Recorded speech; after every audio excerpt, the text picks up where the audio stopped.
Kalau benar-benar ini adalah bagian dari operasi khusus untuk menguliti dan menyerang pribadi Syahroni, maka setelah ini 3 minggu atau sebulan lagi Syahroni akan terkena kasus dan menjadi tersangka. Dia akan dikasuskan.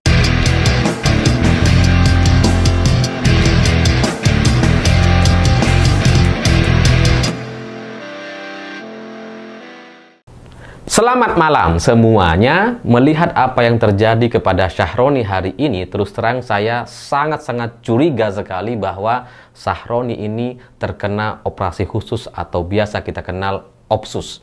Karena sekarang Syahroni itu benar-benar diserang pribadinya gitu.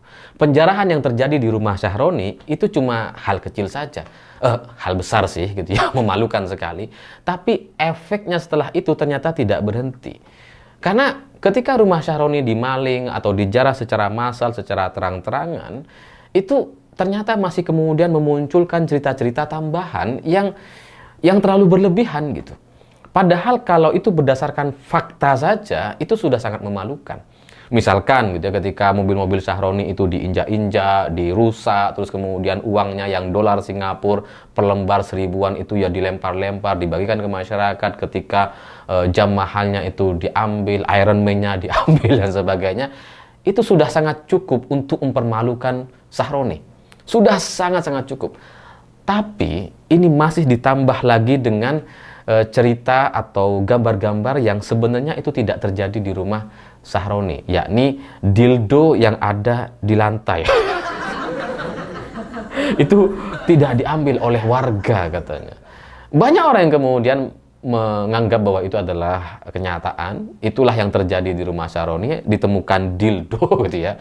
Dildo itu apa ya? Alat kelamin laki-laki tapi mainan boneka yang biasa digunakan untuk ya itulah hubungan seksual gitu ya. Jadi ngapain Syahroni harus dipermalukan seperti ini, harus diserang pribadinya dengan dengan cerita bohong tambahan. Padahal cerita aslinya sudah sangat memalukan gitu. Inilah yang kemudian membuat saya curiga ini kayaknya ada Opsus nih gitu ya. Ada operasi khusus untuk menghabisi pribadi atau nama baik Syahroni. Dan itu kemudian ditambah lagi dengan foto-foto Syahroni yang sekarang itu dibongkar foto-foto lamanya. Banyak sekali disebar gitu. Dan pertanyaannya kemudian untuk apa gitu? Untuk apa tambahan-tambahan dildo atau foto bohong yang bukan milik Syahroni ini gitu?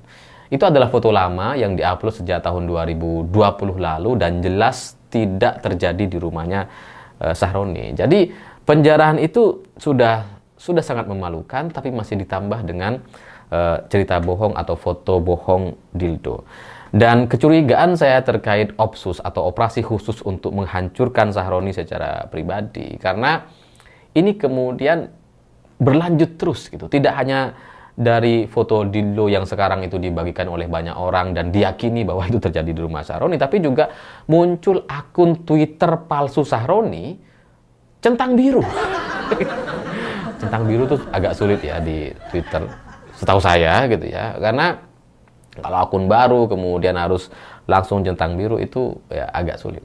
Dan di akun Twitter ini, akun yang sebenarnya bukan akunnya Syahroni gitu ya, itu memunculkan tweet-tweet yang memprovokasi gitu, memprovokasi masyarakat yang seolah-olah Syahroni ini nggak terima, protes gitu ya, curhat dan sebagainya.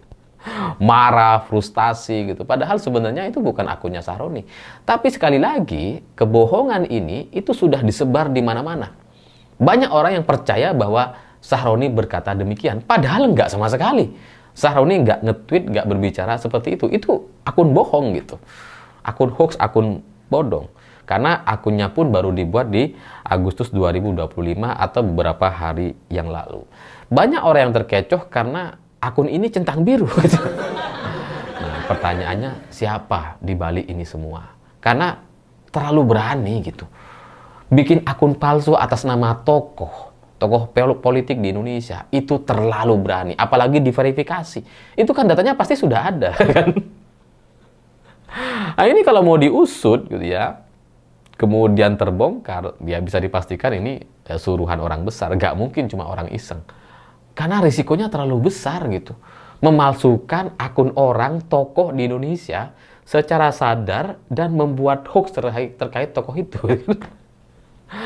Dan kecurigaan saya terkait adanya operasi khusus untuk menghancurkan pribadi Sahroni itu juga kemudian didukung dengan cerita lain terkait gundi-gundi atau cewek-cewek simpanan Sahroni yang sebenarnya itu adalah orang-orang Nasdem, ya karena di partai kan selalu ada perempuannya, semua partai juga ada gitu ya, dan mungkin ya foto bersama dan sebagainya, tapi ini diklaim sebagai wanita-wanita simpanan Sahroni. Ya kita masih akan sangat sulit sekali mencari jawaban atau kebenarannya, apakah benar simpanan dan sebagainya, tapi dalam prediksi saya ya itu cuma cuma kader biasa saja gitu. Memang orang Nasdem dan kemudian ya Sahroni berfoto dengan banyak orang. Karena kalau itu beneran simpanannya, gundinya gitu ya, ini tidak akan selesai hanya di foto-foto bertiga gitu. Pasti akan muncul cerita-cerita lain yang kemudian bisa membongkar aib Sahroni. Ya pasti juga akan ketemu tuh dari banyak penjarahan yang dilakukan di rumah Sahroni. Setidaknya ya jejak-jejaknya pasti ada. Ataupun kalau nggak ada, ya akun media sosial hari ini kan di mana-mana gitu. Kalau Sahroni benar punya simpanan dan simpanannya tuh punya akun sosial media, udah pasti kebongkar semuanya. Tapi ya itu nggak terjadi. Itulah yang kemudian membuat saya juga curiga ini kayaknya operasi khusus untuk menghancurkan Sahroni. Ya belum lagi soal foto-foto lamanya yang Sahroni itu main golf, terus kemudian celananya tuh celana pink mencolok gitu ya. Ini disebar tuh karena Sahroni pakai pakaian nyentri, terus kemudian di capture ini foto dengan Om dan sebagainya gitu. Nah, foto ini kenapa saya anggap terlalu canggih untuk sebagai sebuah cerita organik gitu ya. Karena setelah foto ini disebar, muncul cerita yang mendukung bahwa Sahroni ini katanya LGBT. Jadi muncul loh chat-chatnya orang-orang yang menuduh Sahroni ini suka sesama jenis atau LGBT. Jadi setelah fotonya dikeluarkan, kemudian muncul lagi cerita LGBT gitu ya. Ini canggih sekali. Jadi itulah yang membuat saya sangat curiga bahwa Sahroni ini terkena operasi khusus. Karena banyak sekali menyerang pribadinya dan serangan-serangan itu masih sulit untuk kemudian kita cari kebenarannya. Kalau kita mau bandingkan dengan Eko Patrio atau Uya Kuya, ini jelas jauh sekali berbeda. Rumahnya mungkin sama-sama di Jarah. Sama Eko juga, Uya Kuya juga di Jarah. Tapi setelah di Jarah selesai gitu. Pribadinya nggak gembar-gemborkan, tidak dipermainkan seperti Sahroni. Padahal Uya Kuya dan Eko Patrio itu kalau mau diserang secara pribadi mungkin masih banyak. Tapi ya cuma Sahroni yang dihabisi. Nah pertanyaannya ini siapa? Siapa yang melakukan opsus dan kenapa Sahroni terkena opsus seperti ini? Tujuannya apa? Apa dosa Sahroni sampai kemudian diperlakukan seperti ini? Ya, bagi saya pribadi soal siapa yang mendorong agar Sahroni ini dikuliti, diserang, kemudian terkena opsus seperti itu, yang saya curigai jelas ada gitu ya, tapi belum bisa saya sampaikan karena kebenaran terkait kecurigaan opsus ini pun juga belum tentu benar. Gitu. Saya hanya curiga, bisa salah gitu. Jadi makanya saya tidak bisa menyampaikan kecurigaan lainnya gitu. Tapi kebenaran terkait kecurigaan adanya operasi khusus untuk menguliti atau menghabisi Sahroni ini bisa kita buktikan dan kita lihat nanti gitu.